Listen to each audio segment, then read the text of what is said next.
and Jefferson County Prosecuting Attorney Matt Harvey. Matt? Good morning. Good morning. Hey, quick question for you. I heard that the Elaine Mock scenario was settled and that there was a plea entered and I guess reached that she would do no jail time, no fine. There would be a felony charge which would be reduced to a misdemeanor in 2 years, I suppose, if there were no other infractions or offenses. Is that a typical type of settlement in a situation like that? Well, first of all, I have not spoken with the prosecutor that was handling the case. The special prosecutor was assigned to Dan James and his assistant, Courtney Moore. Up in Morgan County was working on that case. And then Kevin Mills' office here locally was the defense attorney. I haven't spoken to anybody about the case. But I did review the public documents that were available that anyone can look at. And, just a little background. She was indicted for 3 counts of burglary of a non-dwelling and pettit larceny for 3 different storage units, and those are everything. But there's 3 felonies of the burglary and then 1 misdemeanor pettit larceny. And there was a lot of litigation on both sides. It was very active. The case was vetted, and they resolved it pursuant to what we call a deferred adjudication.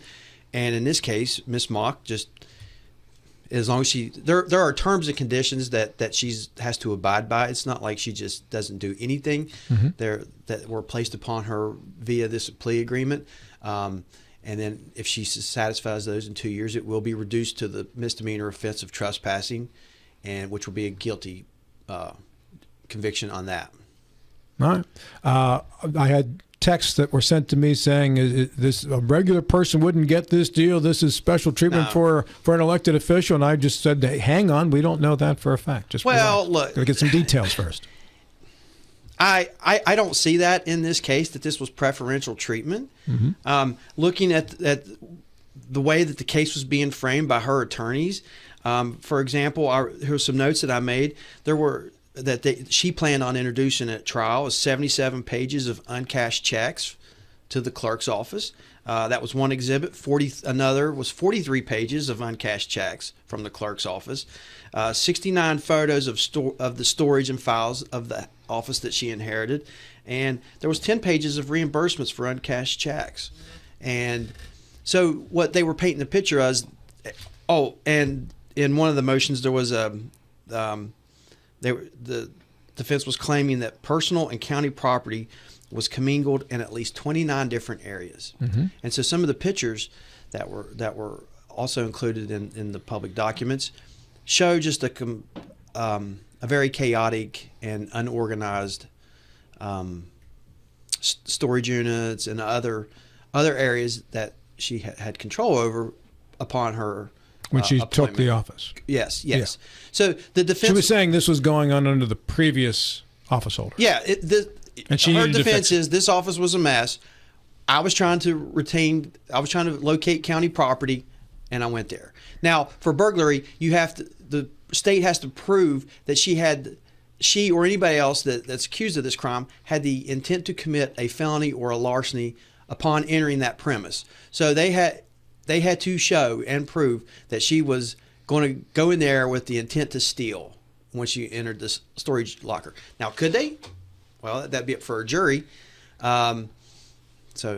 not as clear. Elaine's explanation was this was county property, and I was trying to get it back to the county. Right, but and a jury, would absolutely be able to weigh all this. So I'm not saying that they wouldn't have got a conviction. I'm not saying that at all. I'm only seeing what is in this file. I don't have the full, complete file to look at, but it's not as clear cut that it would appear. Okay. Hey, our guest in this segment is Tammy Offutt. She is the chair of the Berkeley County Democratic Executive Committee. Tammy, good morning to you. Good morning to you. Thank you for having me. Thank you so much for coming in. I think this is our first time talking with you on the air since you assumed the position. When did you take the position over? I took the position the last election. From Kenny? Or was there a person that was between Kenny Roberts and you? Oh, no, from Kenny. From Kenny, okay, very good. From Kenny. And what gave you interest in this position, Tammy? Well, I had been involved. I had been on the committee, and I had been working on veteran issues because I'm a veteran myself. Thank you for your service. Thank you. And he approached me and asked me, so I considered it, and then I stepped up and decided to serve. Where did you do your military? Mainly in Berlin, but I was also stationed in Fort Meade for a while in Maryland. Were you Army? Yes. Army? Okay, Yes, very I was good. in the Army. And what did you do in the Army? Well, I was in intelligence in the military. There's actually a pretty funny story because... I love funny stories. Yeah. What I did in the military was the same like wartime as peacetime. So we didn't really do a lot of actual Army stuff. Mm-hmm. And we had a new lieutenant, butter bar lieutenant, come in, brand new, straight out of school. And he decided that he wanted to play real Army. So when we were in Berlin, there's this one area, it's called the Grunewald, and it's basically just a great big forest. It's, right in the middle of the city, great big forest. And he decided that we were going to go recon this little shack in the middle of this forest. So we did. What he didn't take in mind is the fact that they have wild pigs in this forest. So there is a bunch of us out there in the dark. They gave us M16s. They gave us no bullets. And we start hearing, there's a small group of us in one area, and we start hearing a lot of squealing going on. The way it sounded was probably a mother and her babies. So the sergeant that we were with decides, okay, well, this is probably not safe. So we're going to go back to base camp. We go back to base camp, and we find our lieutenant on a fence. Apparently, this pig had gone straight to our base camp and put him up on a fence. Taught him a lesson. It's hard to get command back after that, isn't it? A little bit. We never played Army again. Yeah. Did anybody get a picture? No pictures. This was before the internet. Yeah. It was a long time ago. Where did you grow up, Tammy? I grew up in Frederick, Maryland. Oh, that's where I live now. What high school did you go to? I went to Lingenar High School. Oh, you're a Lancer. Yes. Oh, nice. The black and red. Yes. Yeah, very good. Well, what brought you to West Virginia? Well, my husband and I got married, and I had a home in Frederick. Mm-hmm. But he grew up on a farm, and my townhouse was not going to do it for him. So we came to West Virginia so that we could have a nice place to live with more land, because it's very expensive down in Frederick. Yes, it is. And how did you get involved in politics? I volunteered a couple of times. That's how it starts. Way back when. And then I just kind of more and more got involved. So tell me about the state of the Democratic Party in Berkeley County. You're in charge of it now. I am in charge of it now. We are actually getting ready to start a massive outreach program to Democrats and independents. Specifically, we're going to try to reach every single Democrat in the county. But I want to start with those that didn't vote in the 2020 election, to find out why and how to bring them back into the fold. Any idea what percentage of registered Democratic voters actually voted in the last election? Not offhand, no. Any idea how many registered voters there are in Berkeley County? How many Democrats or yes, everybody? Democrat registered voters. Democrats? I think it's somewhere around 11,000. 11,000. And do you know what the percentage breakdown is? Republicans, Democrats, Independents in Berkeley County? I don't know. I'm curious. If you I know. do not know the exact breakdown, but there are definitely more Republicans than there are Democrats. Yeah. Talk to me about the challenge of finding somebody to run for each of the offices that are open come election day. And that could be anywhere from the local levels to the state delegate, state senator races. Well, I mean, we are definitely looking for candidates. We are hoping to fill every single seat this coming election. And we're going to be focusing a lot of our efforts on doing that, making sure that we have people in those races. And yes, it is very difficult, especially for a Democrat. What year did you move to West Virginia? I moved here in 2002. 2002. Yeah. So at that time, there were still a lot of Democrats who were filling offices. Yes. Including at the state level. Mm-hmm. What changed between 2002 and 2023, in your opinion, that has brought the Republicans to such prominence locally in Berkeley County and in the state, and has reduced the Democrats to such a smaller role? Well, I'm no expert, but your opinion.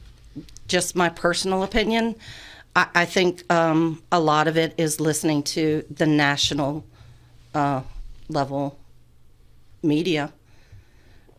Fox News, those kinds of things. And I think people started to live in that bubble. And Democrats have been continually portrayed as evil. And we have to figure out a way to combat that, because we are definitely not evil. John Gilstrap. Yeah, it occurs to me there's some pretty strong headwinds, I think, in a predominantly Republican area for Democrats to find a voice. And you talk about Democrats being evil. You know, I don't think I've seen them portrayed as being evil. I see them as portrayed as being supportive of something other than the mainstream, the whole open borders thing and all of that. I'm curious from your perspective, as an election comes up in 18 months, or whenever November of 24 is. I think it was today or yesterday, Joe Manchin has expressed, of course, election time, is now sort of leaning little bit to the right, and now is talking about bringing back, countering the Inflation Reduction Act because he feels betrayed and all of that. So when you have national level candidates who, Democrats, who are obviously trying to play to the Republicans, does that help or hurt the Democrat narrative?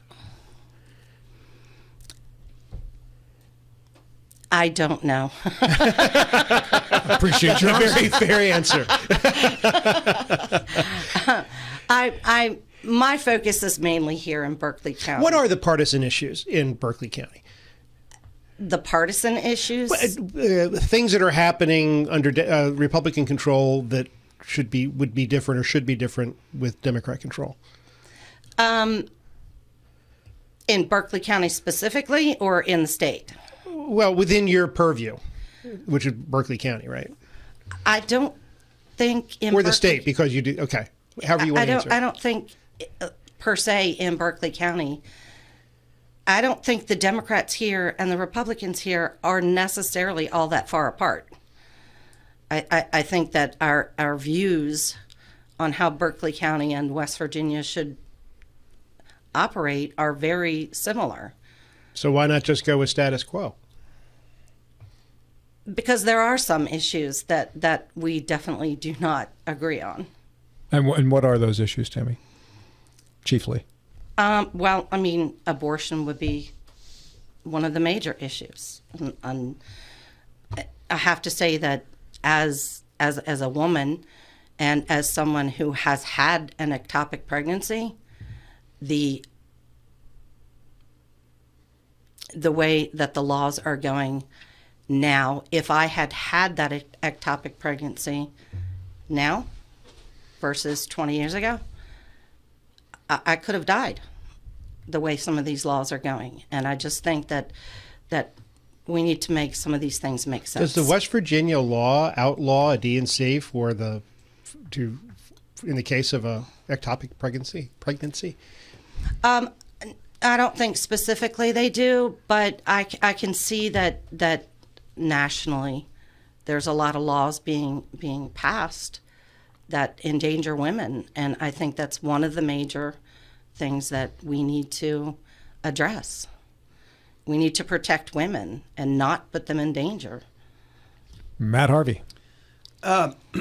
So going back to the registration numbers, I actually looked that up last night, and I have it pulled up here on my phone. This is from July 31st, 2021, it was the most recent I could find. In Berkeley County, you have 20,265 Democrat registered voters, 32,903 Republican, 167 Mountain Party, 995 Libertarian, and 23,355 No Party, and then 809 others, for a total of 78,494. So 32,000, almost 32,000 of that is Republicans, and 20,000 that is Democrats.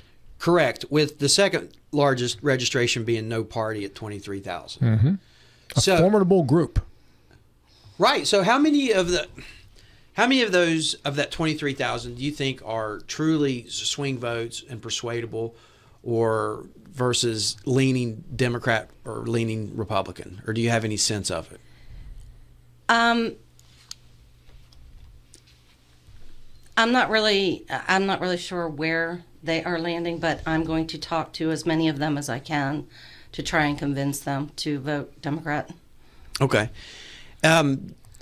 For years in West Virginia, you had I'm a Democrat, but I'm a West Virginia Democrat. Mm-hmm. Does a West Virginia Democrat still exist, which is someone who's socially more conservative than a national Democrat? Absolutely. And do you want me to expand on that? Yeah, please do. Yeah. Because it used to be old, Yellow Dog, and it seems like it's went from a Yellow Dog Democrat to Old Yeller. Having moved from Maryland, I can definitely say that the Democrats here that I have met, they're more conservative than the ones that I grew up with. And do you get a sense that that's the majority of the Democrat Party in West Virginia? Yes. Okay. Yes, I do.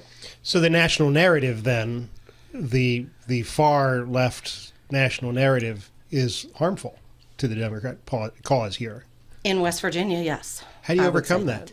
When you go out and you talk to these 23,000 people, one at a time, knocking on one door at a time. Phone calls, door knocking, all that. Yes. So what is the issue? What's the, for lack of a better term, the bait?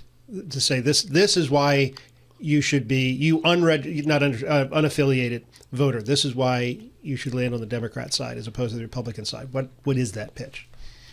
We talk to them one-on-one in a conversation and just tell them, we are not being unreasonable, and that we need to work towards solutions in the state that work for everybody.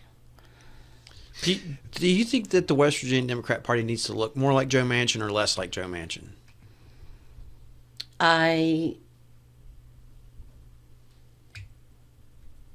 In terms of political views? Yeah, there seems to be a rift with some of the there's factions in the Democrat Party as well as the Republican Party, and there's a faction that doesn't think Joe is liberal enough or Democrat enough. I'm aware of that, but Joe Manchin also delivers. So, I mean, that's enough. Okay. Tammy Offutt is our guest. She is the chair of the Berkeley County Democratic Party Executive Committee, took over the position from Kenny Roberts, who had that position for about 2 years, I think. Didn't he? About what year or two? About 2 maybe? years. Yeah. So, Tammy, how do you recruit candidates for the Democratic Party? What are you actively doing right now to try to get people to run for office and fill some of these uncontested seats that we saw in the last election? Well, you go out and you look for people who are enthusiastic and personable and who want to serve. And we reach out to them, or they reach out to us, and we talk to them, and we just either ask them to run or ask them to consider it, and then we go and look for more people and talk to them. We just keep talking to them. At your meetings, what do your members talk about issues-wise? What do they think are the most important things to talk about? Well, we are,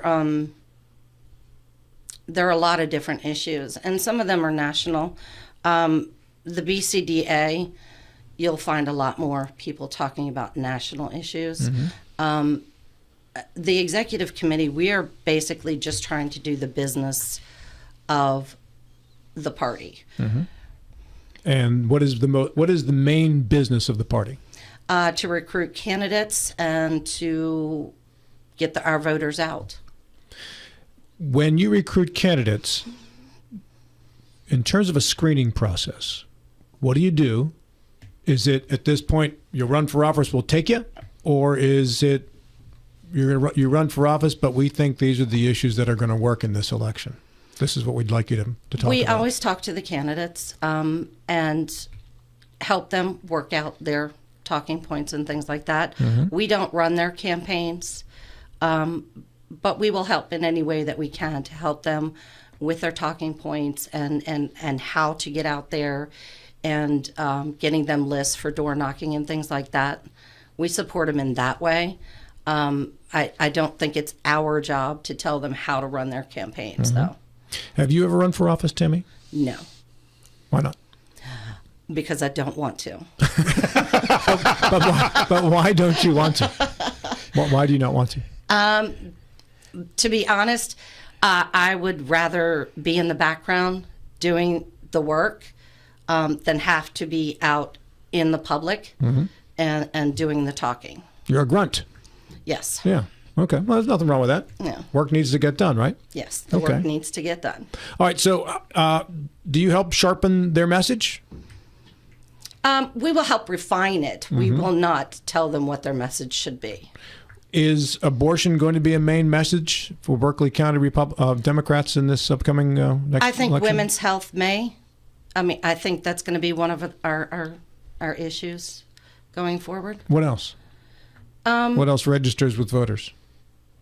Well, that's also, we're looking into that as well. What is going to resonate with them? And when we do this outreach program, when we talk to them, we're going to find out what they think is important and what we need to concentrate on. Are you going to do most of this door to door, or are you going to have an online survey, or how will you do it? Well, mostly we are going to be phone calls and door knocking. There is and will be a survey for them to fill out if they wish to. And when you get the information, what do you think will be the most important things, other than women's health care? What do you think will be the most important things off the top of your head, if you were to guess, that people will talk about? Specifically to Berkeley County would be infrastructure. I think growth in the county is a big one. Who are some of the other people on the executive committee with you? On the executive committee, John Potter is the vice chair. Ken Collinson is the secretary. Kim Simpson-Diver, she is our treasurer. And then we have Virginia Sine and Brad Knoll. And we have Linnea Atkinson and Candy Reed. And I'm probably forgetting somebody. Ken's the city councilman from Martinsburg, right? Yes, he is. Yeah, and Brad, just get him a place to fire his weapons, and he's going to be happy with you for the rest of your life. He will. He wants a range. He wants a range. I know you're out there, Brad. Tammy, thanks for coming in this morning. Thank you for having me. Good luck to you, and hopefully we can get all of the elections contested in the next cycle that comes around. That is definitely our goal. All right. Thanks for coming in.